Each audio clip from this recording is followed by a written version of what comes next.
Hi everyone, how are you? Today we learn about numbers. Today it's 8th lesson. Бүгін біз сіздермен сандар туралы үйренетін боламыз. Санап үйренеміз, ағылшынша. Әзірге 1-ден 10-ға дейін санаймыз. Келесі сабақтарда, яғни келесі видеоларда басқа сандарды үйренетін боламыз. Бүгін 0-ден бастаймыз. 0 дегеніміз 0. Қайталайық. 0. Немесе өу деп айтамыз. Кейбір кезде өу деп те айтылады. Оны таңғалып қалмаңыздар. Қандай сан деп. 0 немесе өу.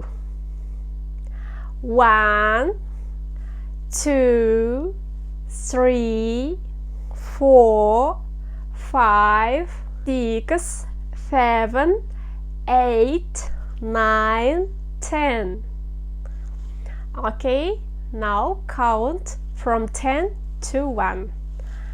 10, 9, 8, 7, 6, 5, 4, 3, 2, 1.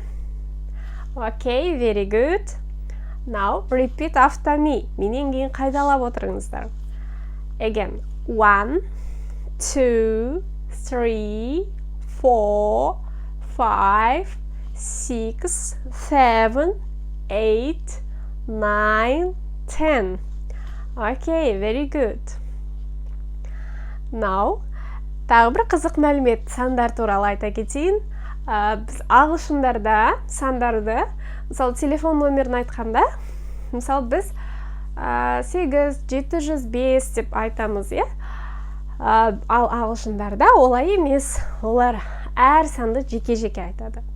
Соны естеріңізге сақтаңыздар. Мысалы бір телефон номерін айтсақ, кез келген номерді айтып көрейік, қалай болатынын. Мысалы 8, 7, 0, 2, 4, 5, 2, 7, 1, 0, 2. Көбінесе осы телефон номерларын айтқан кезде, жаңағы 0 санының біз өу деген түрін көп қолданамыз. 0-дан қарағанда өу, немесе 0-ді пайдаланамыз, но көбіне номерді айтқан кезде өу деп айтамыз. Осыны есте сақтайық.